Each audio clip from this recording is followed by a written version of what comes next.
So the changes that I made from the last set that I was doing, the big one is that I swapped the Mother 32 out and I put the Subharmonicon in instead. This is the first hardware synthesizer that I bought, and so that had actually been the first time that I pulled it out and didn't have it here in my rig on the table. And I was really glad that I did it. You know, I was underwhelmed by the Mother 32 when I first, not when I first got it, but when I first started putting it with other things. It just felt like it didn't do enough for the kind of the amount of space that it took. And I was using the patch bay and some of the functions of the patch bay a lot more than, you know, its own sequencer or anything like that. And so I wanted to try it again, see if that was still the case. And to a large extent it was. You know, for some people that is their one Moog, and that's great. But as you can see, I have a couple, including the Minitar, which we haven't really talked about yet, but I think I will be making use of that soon. And so one of the reasons that I wanted the Subharmonicon back in here is that it has a clock divider through the polyrhythm section.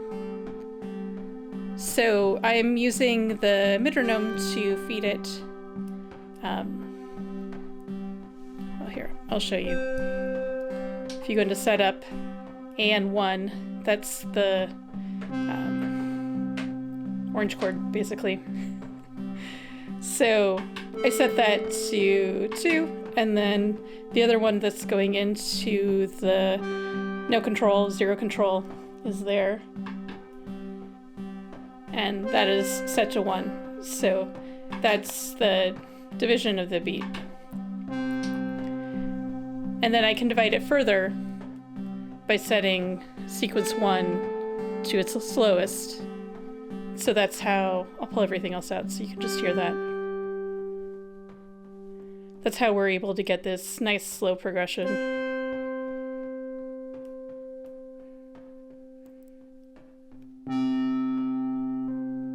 And when I put the sequence in, as soon as I listened to it, I thought, oh yeah, this is like coming home for me. This is the kind of sound, the notes that just personally resonate the most. I suppose literally and emotionally. And so when I play something like this, it feels like that comfort food I was talking about before. And for me, knowing what those things are really helps me continue to develop my music. Because I can play something that feels very comfortable like this, and I can think about the different ways that things might fit into it or oppose it or whatever, but I could also ask myself how to do something that's the least like this and use that as a tool to develop new ideas. But right now it was very nice to just patch up something that feels cozy, and you know, people talk about fall as cozy season, so I guess this is my warm sweater.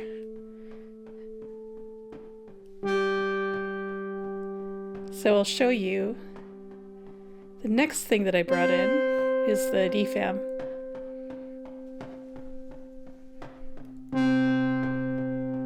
And I'm just keeping it really simple.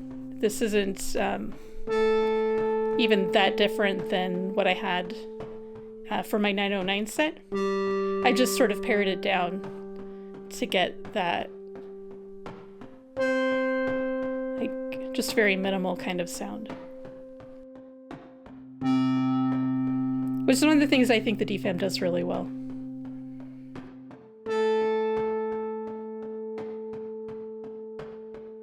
And I'm introducing modulation a few different ways. The sequence 2 isn't actually doing anything for the oscillators, but I am using it to control the pulse width modulation for sequence 1 there. And the DFAM is getting clock, and so I'm using its clock for the Subharmonicon. I sometimes find that the Subharmonicon skips It's kind of annoying that way. So the DFAM tends to be a little bit more reliable in terms of not missing a beat, which you would hope for, given that it's a drum machine. Here, how would I set the camera down? That way I'm less likely to jostle this. So then, if I move it to the side, maybe you'll be able to see the patch better. So that's clock out. This is the pitch control, and that's going to, I think, filter decay. No, VCO decay. Filter decay is being controlled over here from the no coast, which I'll come to in a sec.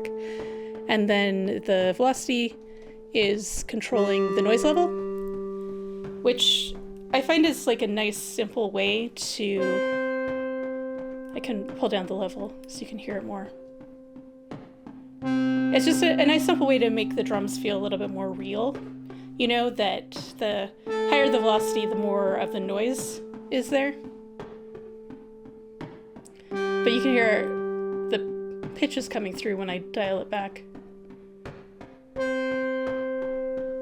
So, yeah, for me that just makes the velocity give it a little bit of snappiness.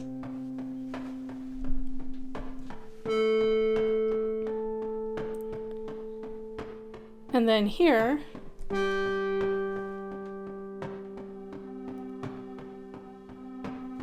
Strega is just playing that tone.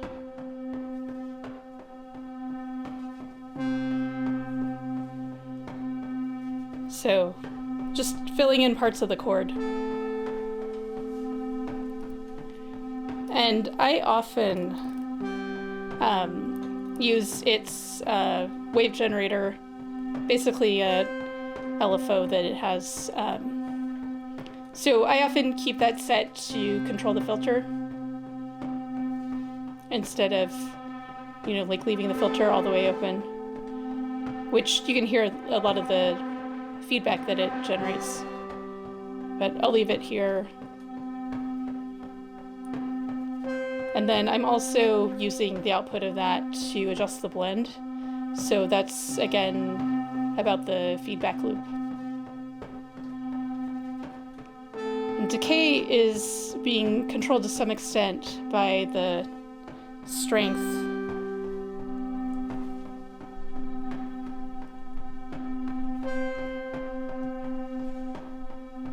So here, that middle row.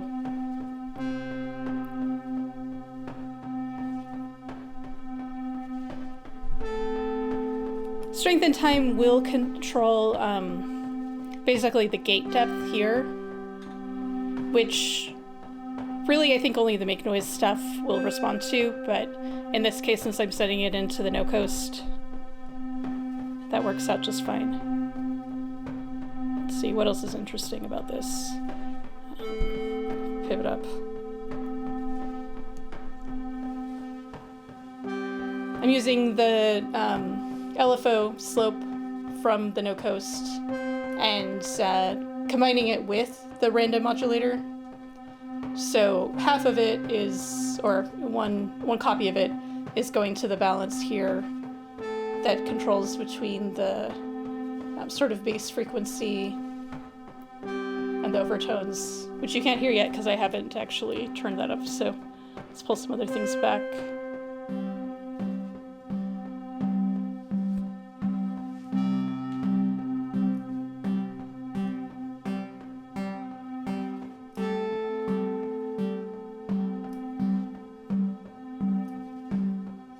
And there's a few things that I tend to fiddle with on here. One of them is the multiply setting.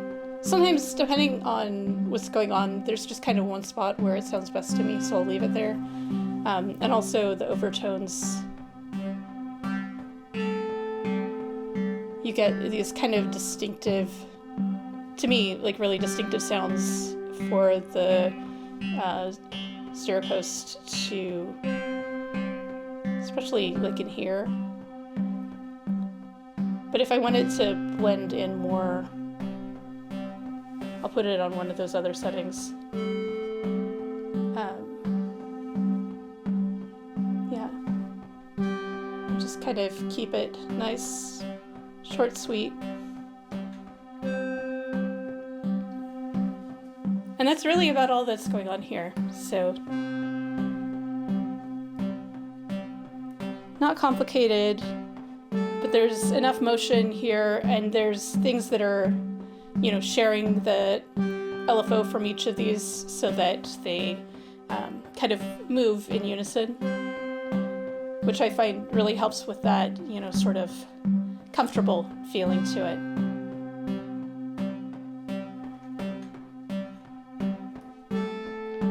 But I put this together on a just a impromptu stream, and I'll probably do a few of those. I just labeled it patch from scratch. So, you know, starting from nothing and patching it up while I chat with whoever's there. Yeah, and that's kind of a fun way too to just get back to basics and think about, like, what are the core ideas that I'm playing with? What are the, like, really simple ways to pull together, you know, 2 synthesizers plus a sequencer. No, I mean, I took out the effects that I had before. It's just going through the Empress Reverb, which I don't even know what I have it set to right now. I think it's maybe on room? Yeah. So I haven't even fiddled with that. Sometimes I forget that that's an option. You know, it's a super powerful reverb pedal. But it's also perfectly cool just to, you know, leave it in one spot. So this is what I'm enjoying this week, and set the camera back over there so I can show you kind of the concluding part of it that I did.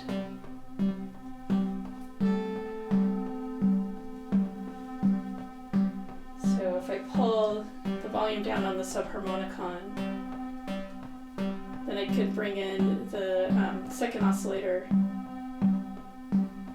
which again isn't being controlled by the sequencer. So it's just going to play that tone.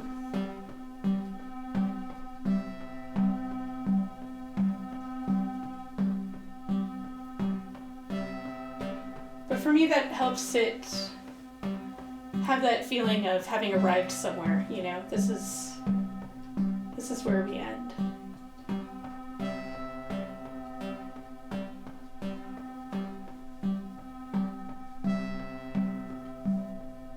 Good. Sense of resolution.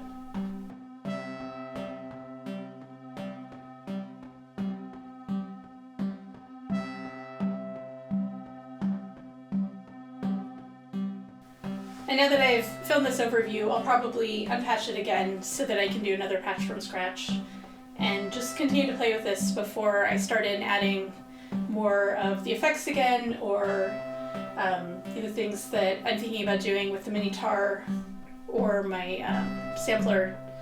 You know, just to me it feels like it's good every couple months just to go back to basics. And it's very relaxing. So, enjoy.